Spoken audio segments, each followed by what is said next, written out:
Resumão da rodada de número 12.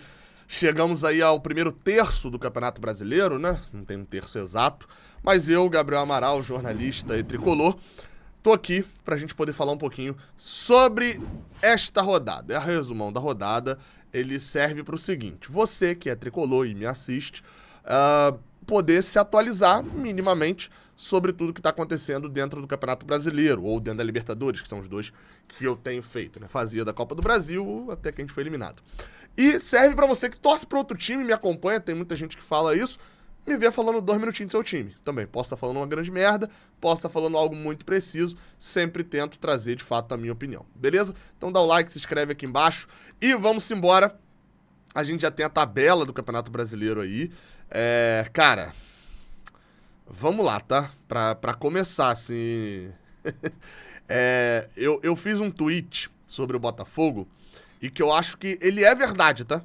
Gabriel, mas isso é análise rasa, é precipitação. Bem-vindo, Botafogo, ao mundo da análise rasa e da precipitação. Esse é o cenário. Mas eu basicamente escrevi o seguinte: o Botafogo está passando de...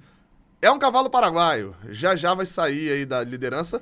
Eu falava isso, inclusive. Não falava cavalo paraguaio, essa expressão exata, mas eu nunca acreditei que o Botafogo fosse ser campeão. E ele tá passando, vou ler o tweet agora, né? O Botafogo está passando de cavalo paraguaio, já cai, diretamente para, se perder esse Brasileirão, é uma pipocada ridícula. Basicamente é isso, assim, que o Botafogo tá passando. E detalhe, tá? Eu tô falando isso agora mais no sentido de como as pessoas vão lembrar, de como a mídia vai tratar, de como a opinião pública vai tratar. Isso porque ninguém acreditava no Botafogo até essa rodada, quando eles venceram o Palmeiras. E é o primeiro jogo que eu vou abordar aqui no resumão da rodada. Ninguém acreditava no Botafogo, acho que até essa rodada, tirando os botafoguenses. Ou pelo menos muita gente não acreditava.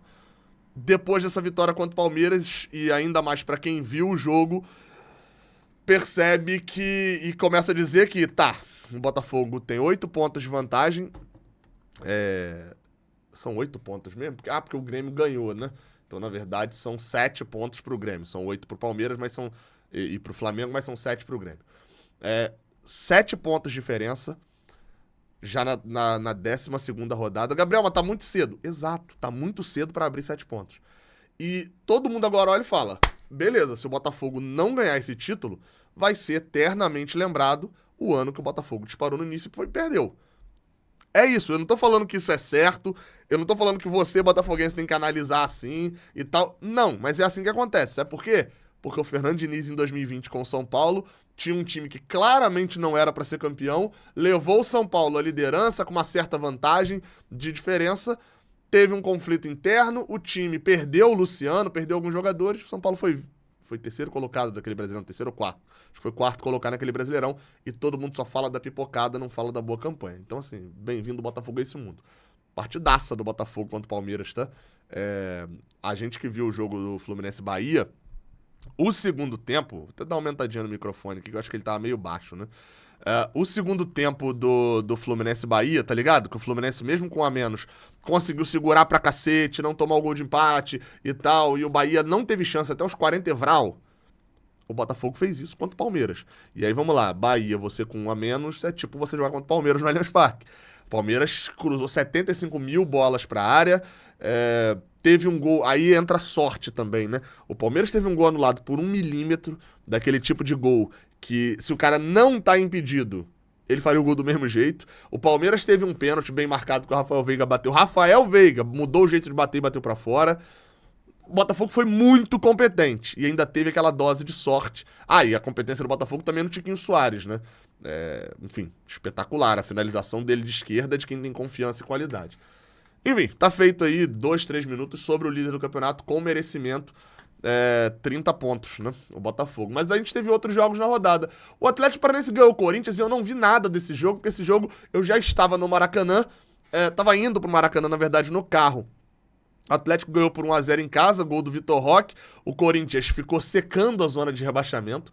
Essa é a grande verdade. Deixa eu ver aqui se eu leio alguma coisa que me chame a atenção. Vitor Roque matou o gol da vitória aos 35 do primeiro tempo, após uma verdadeira blitz sobre o time paulista, ou seja, domínio do Atlético Paranaense. Basicamente eles fizeram o gol que a gente não fez contra o Bahia. que conseguiu segurar o quanto pôde. Em um segundo tempo de controle tímido, o Corinthians não conseguiu assustar o Atlético, que administrou o resultado e voltou a vencer após 2 rodadas. E o Timão pode encerrar a rodada na zona de rebaixamento. Não encerra, porque Vasco e Goiás se enfrentam, né? E ele deu a sorte do Goiás e nem do América Mineiro vencerem nessa rodada, por isso o Corinthians segue fora do Z4. Mas eu queria fazer um recorte aqui rapidinho só, tô até pesquisando aqui na tela mesmo, do Corinthians pós-chegada do Lucha, né? Porque me parece que assim, se a gente fizer o recorte ali, ó, vamos ver, tá aqui, ó. Eu não lembro exatamente quando o Luxemburgo estreou, mas acho que foi aqui perto desse jogo contra o São Paulo. Então vamos fechar nesse jogo contra o São Paulo, como foi antes. Não foi antes, ele perdeu na Sula. Cara, de lá pra cá, basicamente, ele ganhou do Fluminense, aquele jogo lá no Neoquímica Arena, ganhou do Atlético Mineiro, passando tirando o Galo nos pênaltis. E depois também não fez mais nada, né? Ganhou do Santos, porque o Santos Sabe aquela brincadeira quando você era criança que tinha... a pessoa vem te dar um tapa e fala, se eu bato, todo mundo bate. Aí todo mundo vai e bate. É o Santos. Santos, se eu bato, todo mundo bate. O Santos e o Vasco estão dessa forma. Então assim, o Corinthians, cara, o Luxemburgo vai segurando até quando? Porque o Corinthians tá assim, vou dar só um recorte. Eu acabei de falar do Santos, né? O Corinthians tá atrás do Santos no Brasileirão. Abre o olho, Corinthians, abre o olho. Teve Fluminense e Bahia também, e eu vou aproveitar o Fluminense e Bahia para poder fazer a propaganda da Betano, que hoje, meu amigo, tem qualidade. Olha isso daí só na tela. Eu fui ontem, quem assiste o Canal 20, toda vez no Canal 20 eu vou e boto... A gente faz uma aposta no Fluminense, R$50 em todo jogo do Fluminense, apostando na vitória do Fluminense. Ontem, e é uma conta compartilhada minha e do Fio, sem falar pro Fio, eu peguei R$1.000 na nossa conta e apostei no Fluminense. Eu tinha tanta certeza da vitória, depois daquela confusão toda, sabia que o time ia entrar com a raça do cacete e tal, ia entrar pra dar uma resposta, que eu fui e botei R$1.000 na nossa conta, na vitória do Fluminense. Assim, eu vou ser sincero, durante o jogo, eu tô narrando o jogo, tô tão concentrado que eu esqueci. Se eu tivesse lembrado no intervalo, eu teria chorado no intervalo. Quer dizer, não teria chorado, mas o Fio teria. E teria ficado muito puto. Mas no final deu tudo certo, o Fluminense virou e ganhou o jogo. Você vai ganhar R$520 em toda a vitória do Fluminense? É óbvio que não, pô. A gente perdeu já um monte de dinheiro, a gente já ganhou. Mas se você quiser se divertir lá na Betano, não botando R$1.000, a não ser que R$1.000 pra você não queira dizer nada, não faça isso. Vai lá, dar uma divertida na Betano, gaste o dinheiro que você pode perder, é sempre bom destacar isso, e faça coisas pra você brincar. Não faça esse tipo de coisa. Isso aqui eu fiz... Era uma conta minha do Fio, se desse merda talvez eu não estaria brincando tanto com isso, mas deu certo, eu só me arrisquei. Mas é um dinheiro da nossa conta que é feito pra isso mesmo, pra gente brincar. A gente chegou nesse dinheiro e eu quase botei tudo a perder. Não faça isso, tá? Só pra deixar claro, mas é uma história engraçada, é uma história interessante. No final das contas a gente ganhou R$520 com a vitória do Fluminense contra o Bahia. Imagina se eu boto no intervalo, né? Aí era loucura, literalmente. Vamos voltar pra cá. Tem o cupom Raiz Tricolor lá na Betano, tá? Deixa um link aqui embaixo. Novamente, aposte um dinheiro que você pode perder. Fortaleza e Atlético Mineiro. Olha, cara, teve um tweet do Fred Figueiredo, jornalista nordestino. O Fortaleza tá em 8º agora, mas basicamente que ele falou o seguinte: quando o Fortaleza ganhou, ele tava em 5º. Ele falou, cara, a gente tá tratando como algo normal. O Fortaleza tá em 5º. E não é algo normal? Não era pra ser, cara. A gente não tá acostumado a ver time do Nordeste lá em cima, assim. E o Fortaleza tá pela 3ª temporada seguida. Tá em 8º agora, o que mostra esse achatamento do Brasileirão, né? Basicamente, do 8º ao 2º são 3 pontos. Óbvio, tem a questão do número de vitórias aqui, mas tá muito achatado o Brasileirão. Se você botar, na verdade, que do São Paulo é um time que tá na parte de cima da tabela, perdeu pro Cruzeiro, né? Vamos botar até o Cruzeiro no jogo. Você tem um 12º ao 2º, que é um bolo só no Brasileirão. E aí talvez isso explique também o Botafogo ter disparado tanto, né? O Fortaleza ganhou por 2-1, gols de Pochettino e Tinga. Allan Kardec foi quem fez o gol do Atlético Mineiro, né? O Fortaleza abriu 2-0 e o Atlético diminuiu no finalzinho. O Galo tendo sua primeira derrota com o Filipão. O Filipão ainda não venceu, né? Empatou com o Flu e perdeu o Fortaleza lá no Castelão. Cruzeiro e São Paulo, jogo da noite, o São Paulo foi massacrado e ganhou. Basicamente, o Cruzeiro foi massacrado e ganhou.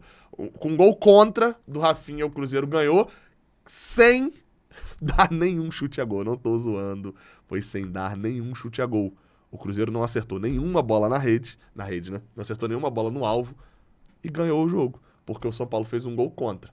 O Cruzeiro tava 7 jogos sem ganhar, e aí você viu, ó, o Cruzeiro tava na parte de cima, 7 jogos sem ganhar, ganhou um jogo, já é 12º. Ele só caiu pro final da fila, mas tá na fila ainda. Então você tem hoje, basicamente, 4 campeonatos brasileiros. Coritiba, Vasco e América Mineiro agonizando no Brasileirão. O Vasco tem um jogo a menos. Você tem Goiás, Cuiabá, Corinthians, Bahia e Santos brigando pra quem não vai ficar com essa última vaga do Z4. Do Cruzeiro, São Paulo, Atlético Mineiro, Atlético Paranaense, Fortaleza, Bragantino, Internacional, Fluminense, Palmeiras, Flamengo, Grêmio, mirando o G4 e o Botafogo. Líder tranquilão. Esses são os 4 campeonatos brasileiros nesse momento. O gol do Cruzeiro foi marcado pelo Rafinha contra. Outro jogo, esse jogo do Palmeiras e Botafogo eu já falei, e no mesmo momento o Grêmio enfrentou o pior time do campeonato. Eu acho que se tiver um jogo Coritiba e Vasco, já teve o Coritiba e Vasco? Não tô lembrando agora de cabeça. Eu acho que não teve. Coritiba e Vasco. Nossa, já teve. 1-1 lá no Couto Pereira. O Vasco foi empatar no final. Teve esse jogo. Nossa. Eu ia falar, se tiver um Coritiba e Vasco, ele termina empatado. Acho que eu ia acertar sem lembrar do jogo, né? Cara, o Coritiba é muito ruim. Assim, eu não vi esse jogo, tava vendo o jogo do Botafogo e do Palmeiras, mas assim, cheguei a essa conclusão vendo alguns jogos. O Grêmio abriu o placar um pênalti do Cristaldo, o Aleph Manga fez um golaço, só sobrou o Aleph Manga. Meu amigo, se o Aleph Manga é pego de verdade mesmo no esquema de aposta e tivesse afastado, mas ele tava assim, ó. O Coritiba já tinha legalizado a Série B, pronto, acabou. Aleph Manga empatou e depois o Grêmio simplesmente foi com o Villaçante, né? Bitelo fez um golaço de fora da área de primeira, Luiz Soares e André fecharam 5-1 do Grêmio. No Coritiba, credencia o Grêmio é a bola da vez, né? O segundo da vez. Grêmio, o Palmeiras estava lá em cima há muito tempo, né? Vem de duas derrotas seguidas pro Botafogo, caiu pra quarto. Mas acho que Botafogo e Palmeiras são figurinhas carimbadas aqui no G4 já desde o início do Brasileirão. Você tem o Flamengo, que chegou e deve ficar por ali também, e aí você vai ter Grêmio, Fluminense e também o Internacional, que ganhou o América Mineiro no Independência, mais uma derrota. O Wagner Mancini vai ficar até atuando no cargo, hein? Porque aquele time que tentou vencer o Fluminense lá no início perdeu de novo. Eu não vi o jogo, então não posso falar se tem mais bola do que ponto. Um abraço pro Fio. Mas a verdade é essa, o América Mineiro perdeu em casa de novo pro Internacional, abriu o placar, tomou a virada no segundo tempo e o Internacional segue na sua boa sequência. Tá aí numa sequência, só nos últimos 3 jogos foram 3 vitórias, o Inter vem, mais uma, é tipo o Cruzeiro, que tava em 12º, o Inter tinha caído lá pra trás, naquela era, Mano Menezes, o Mano Menezes deu a volta por cima, já tá em 6º, brigando aqui na parte de cima. É tudo um bolo, que eu tô falando. 2 vitórias seguidas te projetam pra 5º, 6º, como foi o caso do Red Bull Bragantino nessa rodada. O Red Bull Bragantino voltou a ganhar contra o Flamengo, né? No 4-0 no meio da semana. E agora, com um gol de Sacha e um do Luciano Sorriso, o Bragantino venceu o Goiás por 2-0 em casa. Aproveitou. Olha um detalhe que eu tinha falado, né? Se você pegar aqui, eu vou pegar o Red Bull Bragantino e o Fluminense como exemplos, tá? No final antes da data FIFA, eu falei, olha, tem alguns times que estão com 4 jogos em casa e tem outros que estão com 6 jogos em casa. Os times que estão com 4 jogos em casa é muito provável que após a data FIFA, eles pegando uma sequência de 2 jogos em casa, eles pontuem mais. Por exemplo, Fluminense e Red Bull Bragantino. O Fluminense fez 4 pontos, o Red Bull fez 6. Enquanto os times que jogam fora, é provável que eles pontuem menos. Aonde que tá a virada de chave disso? O Botafogo. O Botafogo jogou 2 fora, ganhou os 2.